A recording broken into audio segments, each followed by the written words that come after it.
नमस्कार मित्रों, मैं हूं गोपाल और आप देख रहे हैं साइंस एकेडमी। साइंस एकेडमी में आपका स्वागत है। तो पिछले वीडियो में आपने देखा था कि बहुपद क्या है, बहुपद कितने टाइप्स के होते हैं। आज हम थोड़ा और आगे बढ़ते हुए सीखेंगे कि बहुपद के शून्यक क्या होता है। ठीक है, यदि आप चैनल पर पहली बार विजिट कर रहे हैं तो प्लीज़ चैनल को सब्सक्राइब करें, अपने दोस्तों में शेयर करें। चलते हैं बहुपद। तो बहुपद का शून्यक में आज सीखेंगे बहुपद के शून्यक। तो क्या है बहुपद के शून्यक? ठीक है, इसको अंग्रेजी में कहते हैं zeros, zero of a polynomial.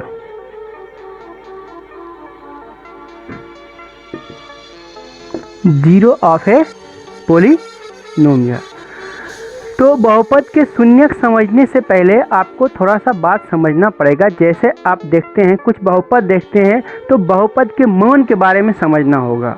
तो बहुपद का मान क्या होता है? जैसे आपको कोई बहुपद मैं लिख देता हूँ px बराबर एक्स स्क्वायर माइनस एक्स और प्लस 30, ऐसा लिख दिए हैं। ठीक है, ये एक बहुपद है। कोई दूसरा लिख देता हूँ पी वाई बराबर एक्स स्क्वायर माइनस 9, ये लिख दिए हैं। ठीक है, तो अब ही आप देख रहे हैं कि दो बहुपद है। सॉरी, पी वाई में यहाँ वाई होगा। ठीक है, तो बहुपद का सबसे पहले मान निकालते हैं। ठीक है, तो देखिए मान निकालने का मतलब इस बहुपद में चर क्या है? एक्स है। इस बहुपद में चर क्या है? वाई है। तो इस एक्स, ठीक है, चर का मान इसमें रखेंगे तो चर का कोई भी वैल्यू रखते हैं कितना निकलता है। ठीक है, तो मान लेते हैं कि यहाँ पे x बराबर रखना है आपको 2। ठीक है, फिर एक बार रख के देखेंगे 3। ठीक है, चलिए इसमें रखता हूँ 1 में, यहाँ से देखिएगा। तो इसका मतलब हुआ, आपने देखा कि x जगह पे 2 और 3, इसका मतलब ये हुआ P2, यानी कि 2 रखेंगे।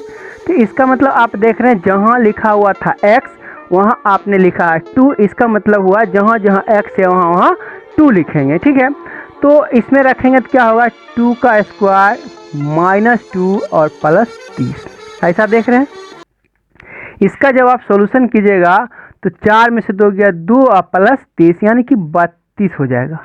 ठीक है, इतना बात आप समझ रहे हैं। उसी प्रकार जब यदि आप ये रखेंगे 3, क्या रखेंगे? x जगह पे 3 रखते हैं, तब आपका आता है 3 के स्क्वायर माइनस 3 और प्लस 30। तो 9 में से 3 जाएगा 6 और प्लस 30, यानी कि इस बार आ गया 36। ठीक है, तो यह जो हुआ 32 और 36, इस बहुपद का x बराबर 2 पर और 3 पर ये क्या हुआ? वैल्यू हुआ, मान हुआ, पूरे बहुपद का मान हुआ। ठीक है, ठीक उसी प्रकार आपको मैं दिखा रहा हूँ इसमें। ठीक है, इसमें मैं लिख देता हूँ y बराबर, आपको लिख देता हूँ 5, फिर y बराबर एक बार लिख देता हूँ 3। ठीक है, तो निकालते हैं। यहाँ पर क्या होगा? P5 बराबर 5 का स्क्वायर माइनस 9। इसका जब सॉल्यूशन आप कीजिएगा 25 में से 9 जाएगा। ठीक है, तो कितना आ जाएगा? 16। ठीक है, दूसरा P3 जब आप निकालिएगा तो 3 का स्क्वायर माइनस 9, देखिए कितना निकल गया? 0। ठीक है, तो आप समझ रहे हैं कि किसी भी बहुपद का मान किसी वास्तविक संख्या पर निकालने पर कोई संख्या आ सकता है।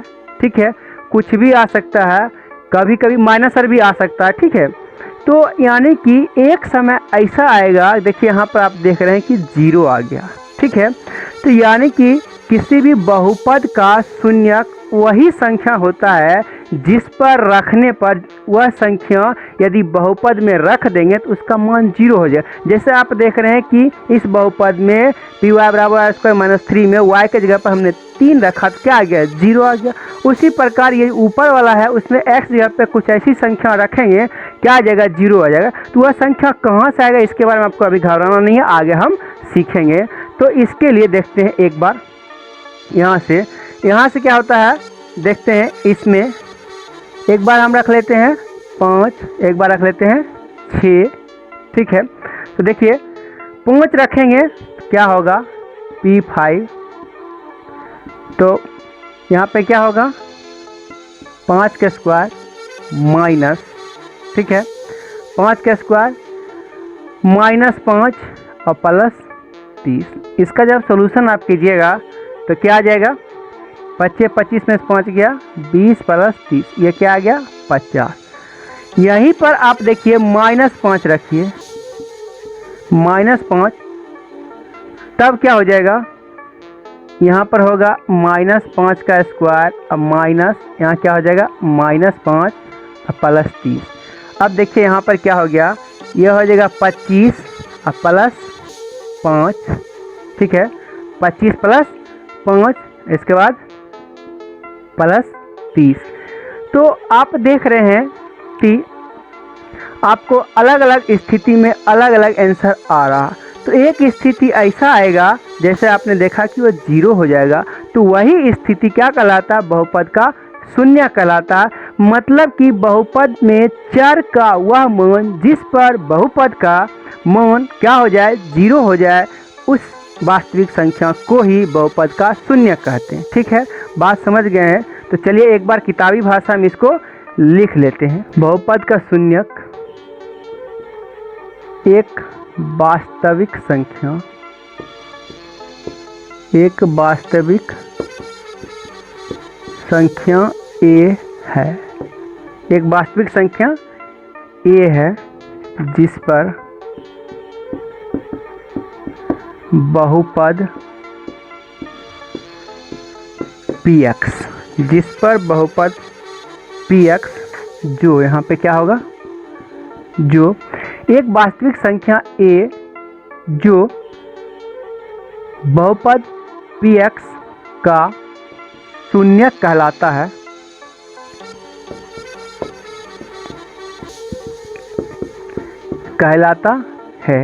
यदि pa बराबर क्या हो जाना चाहिए 0 हो जाना चाहिए। pa है ये, pa बराबर 0, जैसा आपने देखा था। यानी कि यहाँ पर जो वैल्यू रखेंगे, यदि बहुपद का मान शून्य आ जाएगा तो वही वैल्यू क्या होगा आपका, वही वैल्यू क्या कहलाएगा, शून्य कहलाएगा। ठीक है, इतना बात आप सीख गए हैं। तो ये बात देख ली है।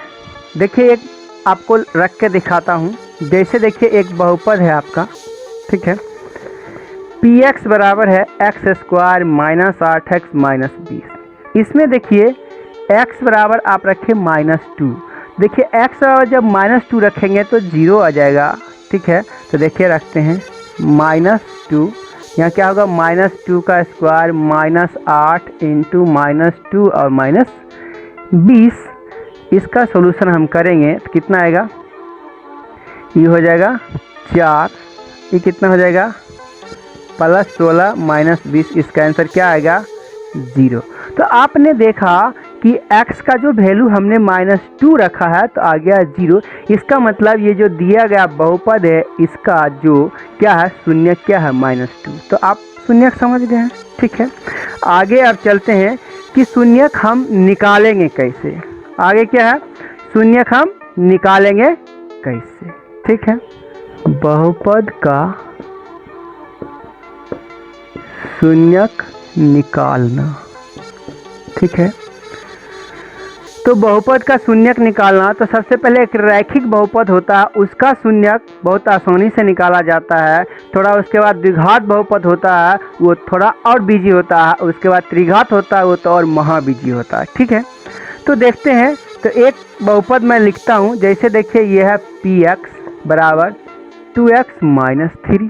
ठीक है, तो कहेंगे कि इसका शून्यक होगा क्या। इससे पहले तो आपको एक संख्या अंदाजी से रख के दिखा देते थे, नहीं?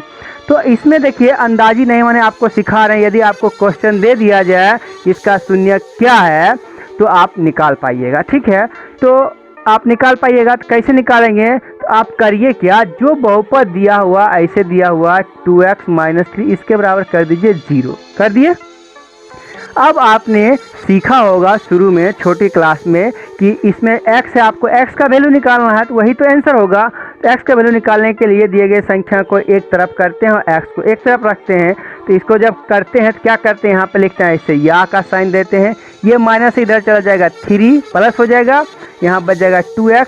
अब इसके बगल का मतलब होता है गुना, ये जब आएगा उसके नीचे x बराबर कितना आया 3/2, x बराबर कितना आ गया 3/2, और 3/2 ही दिए गए बहुपद का शून्यक है। बहुपद कितना था 2x - 3, इसका शून्यक कितना हो गया 3/2।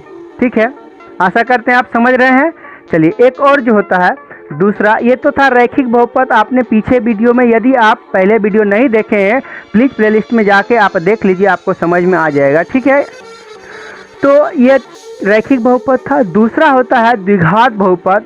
द्विघात बहुपद में जैसे एक बहुपद मैं लिखता हूँ, px बराबर है x² - 8x और -20। ठीक है, अब देखिए तो इसका बहुपद का हम शून्यक कैसे निकालेंगे। तो जब द्विघात बहुपद आता है उसका शून्यक निकालने के लिए, ठीक है, यानी कि द्विघात बहुपद थोड़ा सा इस टर्म में, मतलब 3 टर्म में होता है। द्विघात बहुपद ऐसे भी हो सकता है। देखिए एक बहुपद मैं लिख के देखता हूँ, देखिए यहाँ पे x² - 9 है। ठीक है, तो यह भी द्विघात बहुपद है। तो देखिए इसका बहुपद निकालने का तरीका है कि सबसे पहले आप कर दीजिए बराबर में 0। ठीक है, देखिए इसका निकालता हूँ, इसके बराबर आप 0 कर दीजिए, यहाँ क्या हो जाएगा x², आई जब इधर आएगा तो इधर होगा 9, तो x बराबर होगा √9, इसका वैल्यू आता है -3 और +3। तो इस बहुपद का शून्यक क्या हो गया -3 और +3। और जब इस प्रकार का बहुपद रहता है, यानी कि 3 पद वाला बहुपद रहता है और द्विघात बहुपद रहता है, तो इसके लिए हमको करना पड़ता है गुणनखंड। यदि आपको गुणनखंड नहीं आता है तो गुणनखंड सीख लीजिए। ठीक है, अभी मैं सिखा देता हूँ, आप सीख जाइएगा। ठीक है, तो मैं इसके लिए निकालता हूँ। तो देखिए गुणनखंड निकालने के लिए करना क्या होता है, इस साइड वाला का और ई वाला का क्या करना पड़ता है, यानी फर्स्ट वाला और लास्ट वाला करना पड़ता है गुणा, और उसको 2 भाग में ऐसे तोड़ना पड़ता है कि बीच वाला पूरा हो जाए। ठीक है, देखिए इसको जब गुणा कीजिएगा तो यह आएगा -20x², इतना आएगा, कहीं कोई प्रॉब्लम नहीं। अब इस 20x² को ऐसे 2 पार्ट में तोड़ा जाता है कि ये बीच वाला पूर जाए। ठीक है, जोड़ने घटाने पे बीच वाला, गुना करने पर ये वाला। ठीक है, तो देखिए आपको 8 पुराना है। देखिए 20 को आप 10 और 2 में तोड़ सकते हैं, तो 10 दूनी 20 हो गया। देखिए इसके बगल में x रखिए, इसके बगल में x, अब इस दोनों को गुना कीजिए, इतना होगा। अब माइनस है, किसी एक में माइनस होगा। ठीक है, उसमें क्या होगा माइनस होगा, तो इसमें आप -10 यहाँ रख लीजिएगा, इस दोनों गुना कीजिएगा तो -20 हो गया। इसको आप सजाइए, इसको सजाइए तो क्या होगा x² - 10x, और उसके बाद +2x -20। इसके बराबर में आपको क्या करना था 0 करना था, इसके बराबर आपने रख दिया 0। ठीक है, तो ये हो गया 3 पार्ट से आपको 4 पार्ट में टूट गया है। ठीक है, 4 पार्ट में टूट गया। अब क्या करते हैं, इस 2 पार्ट से लेते हैं कॉमन, तो दोनों में क्या मिलता है, एक x मिलता है, तो यहाँ बच गया x - 10।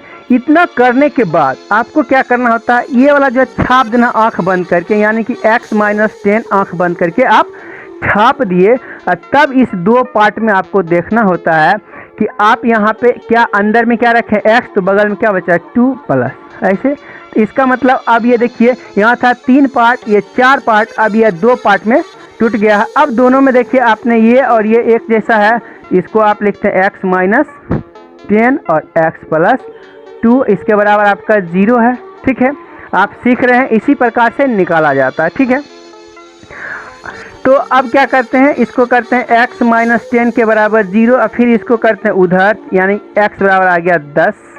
ठीक है, जब इसको करते हैं x + 2 बराबर 0, तो x बराबर आएगा ये -2। तो देखिए आपने एक चीज़ नोटिस कीजिए कि आपने देखा कि बहुपद का गुणन क्या कहते हैं, इसको हम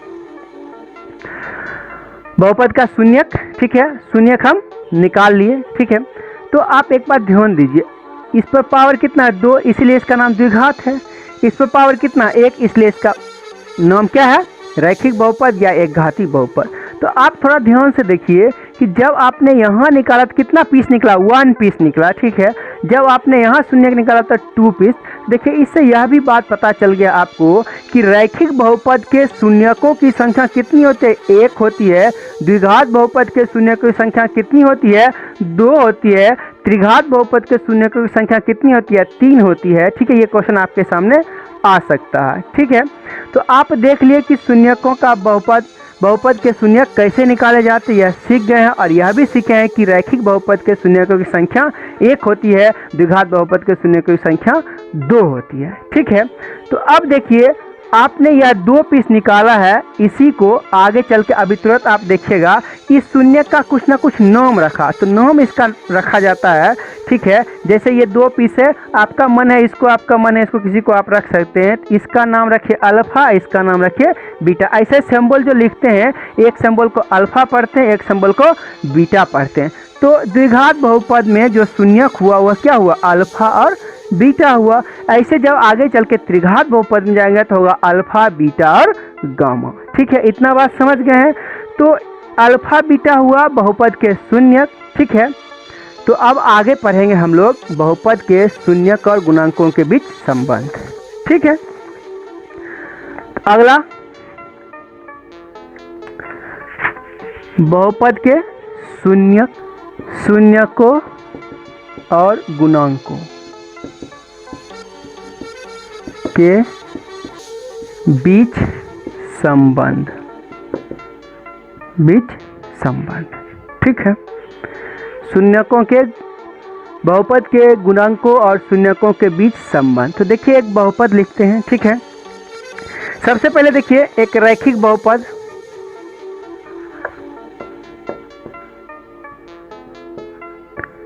रैखिक बहुपद। तो देखिए रैखिक बहुपद, आप पीछे वाला वीडियो यदि नहीं देखे हैं तो आप देखिए पार्ट 1 जाके, उसमें आपको बताया गया कि रैखिक बहुपद, द्विघात बहुपद, त्रिघात बहुपद, इसका व्यापक रूप कैसा होता है। तो रैखिक बहुपद का जो व्यापक रूप होता है, इसका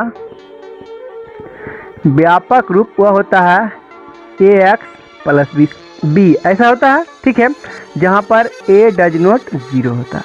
तो अब देखिए ये एक बहुपद हो गया, यहाँ पर px मैं लिख देता हूँ। ठीक है, ऐसा होता है, आप जानते हैं, पढ़ चुके हैं। ठीक है, तो अब आप देखिए आपने सीखा था अभी तुरंत, इसका जो बहुपद का जो शून्यक होता है बहुपद के बराबर करते हैं 0। तो यहाँ से देखिए आप जब कीजिएगा ax प्लस b बराबर 0। ठीक है, तो अब देखिए इसका सॉल्यूशन होगा ax बराबर माइनस b और x बराबर क्या होगा, माइनस b बटा a। ठीक है, तो देखिए इस x को ही कहते हैं शून्यक।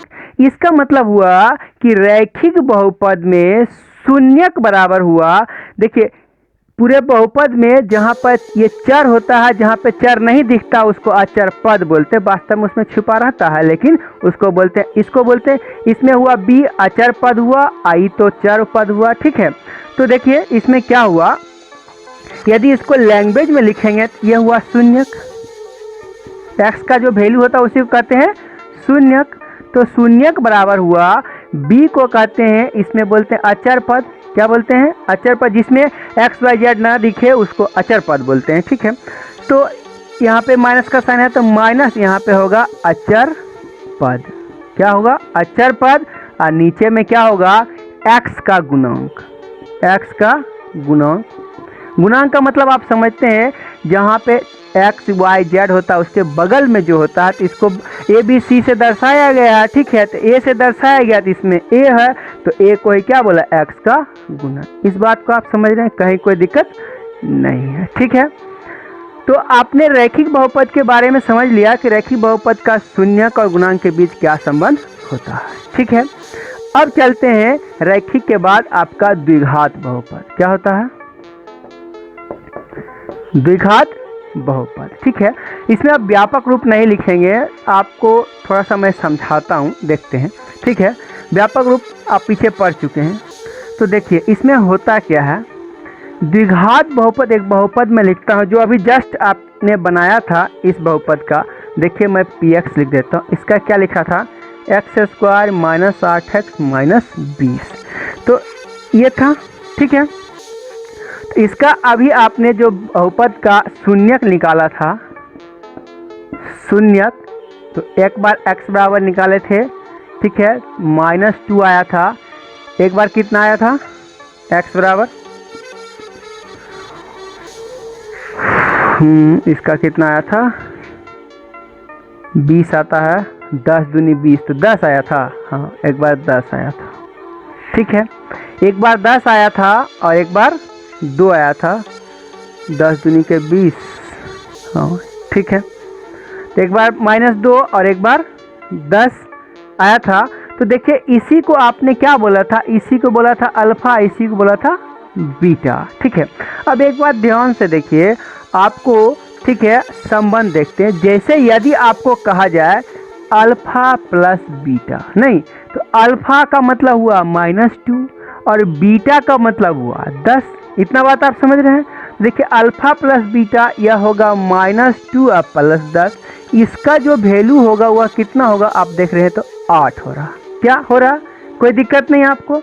अब देखिए कि यह हुआ अल्फा बीटा, तो अल्फा बीटा यह हुआ शून्य, तो इसको हिंदी में आप बोल सकते हैं शून्यकों का योगफल। क्या बोल सकते हैं, शून्यकों का योगफल। यहाँ क्या होगा,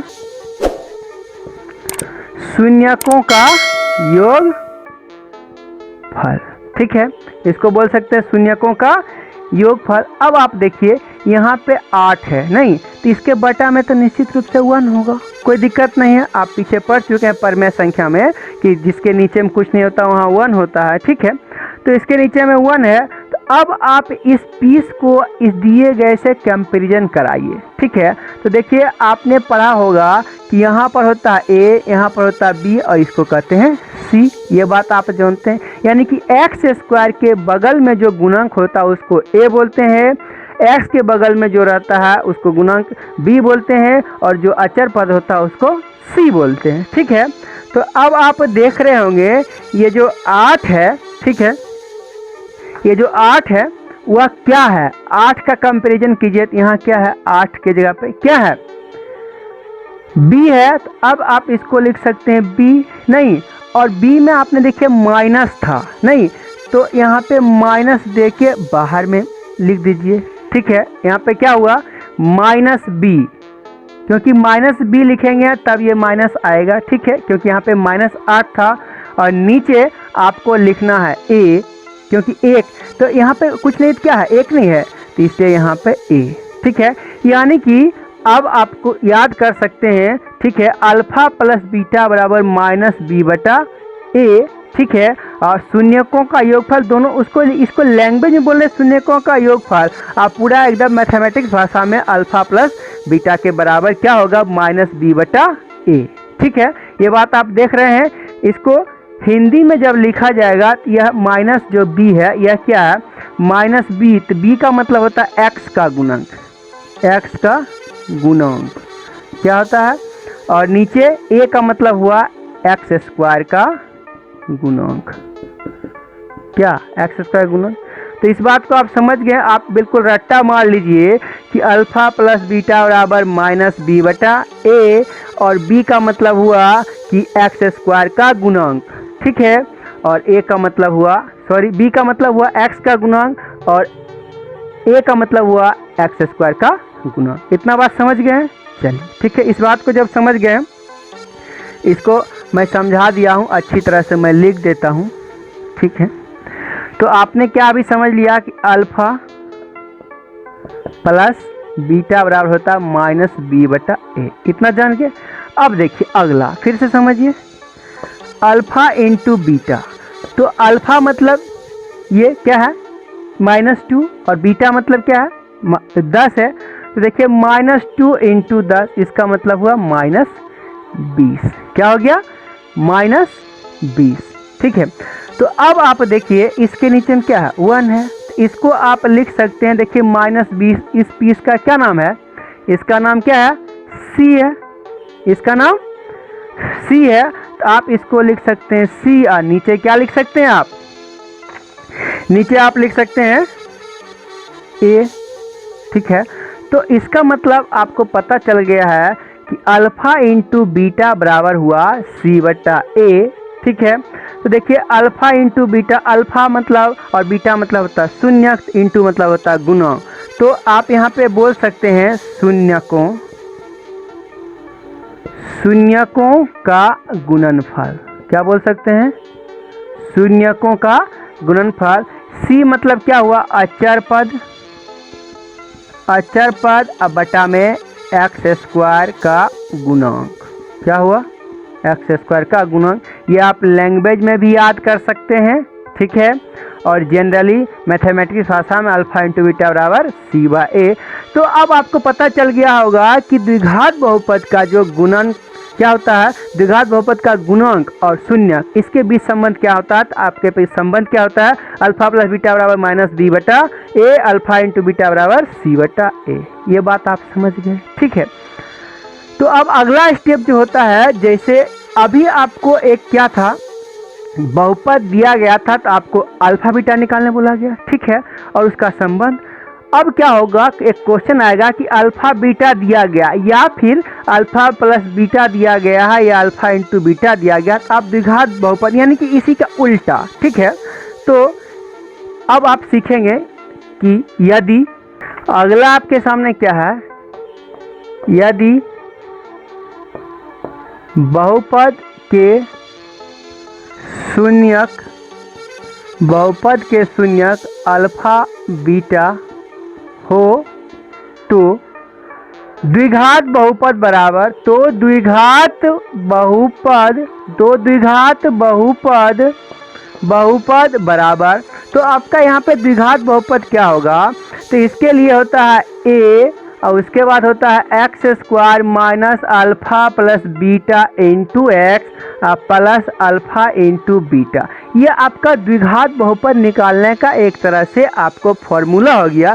यदि आपको किसी सवाल में दिया रहे कि दिए गए बहुपद का जो शून्यक है अल्फा बीटा है, तो द्विघात बहुपद निकाल के दिखाइए। आप इस फॉर्मेट में लिख के सॉल्यूशन करेंगे, जो आएगा वो आपका आंसर होगा। तो यहाँ पर क्या होगा, जहाँ ए डज नॉट जीरो, यानी कि ए का वैल्यू जीरो नहीं लिखना है, जीरो होगा तो ये पूरा टर्म जीरो हो जाएगा। और ये क्या है, ए बराबर है अज्ञात, अज्ञात अचर। क्या है? अज्ञात अचर, माने कि ए का वैल्यू कुछ भी आ सकता है, ठीक है। इसका मतलब है माने कि आपको ज़्यादा टेंशन नहीं लेना है, ए का वैल्यू जो भी आएगा सो आएगा, ठीक है। ये आपको याद भी उतना नहीं करना है, ठीक है। ये बात आप समझ गए हैं, ठीक है, द्विघात बहुपद। अब आगे चलते हैं हम लोग त्रिघात बहुपद से।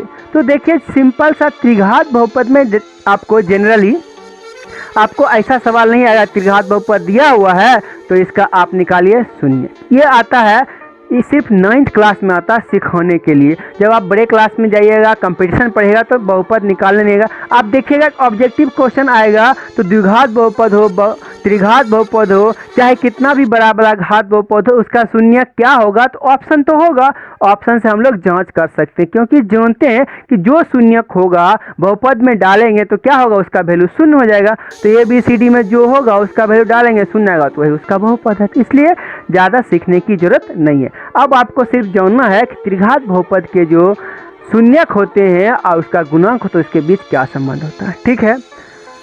तो अब आप जान गए, तो त्रिघात बहुपद के शून्यक के बीच आप जानेंगे संबंध। तो अब क्या होगा, त्रिघात बहुपद के शून्यक अल्फा बीटा और गामा हो तो, अल्फा बीटा और गामा हो तो बस आपको इतना ही याद करना है, alpha plus beta plus gamma बराबर यह होता माइनस बी बटा ए। आप जानते हैं कि ABC क्या होता है, कोई भी त्रिघात बहुपद जो होता है उसके लिए ऐसे होता है, PX बराबर मैं लिख देता हूँ, यह होता है AX³ plus BX square plus CX plus D। तो ये बात बुझ गए हैं। तो यानी कि XQ का जो गुणांक होता है उसको A बोलते हैं, X स्क्वायर का गुणांक होता है उसको B बोलते हैं, X का गुणांक होता है उसको C, आचर पर D बोलते हैं, ठीक है। तो देखिए आपने पढ़ लिया कि alpha plus beta plus gamma बराबर होता है माइनस बी बटा ए। दूसरा क्या होता है, alpha into beta plus beta into gamma plus gamma into alpha, यह जो बराबर होता है यह होता है C बटा ए।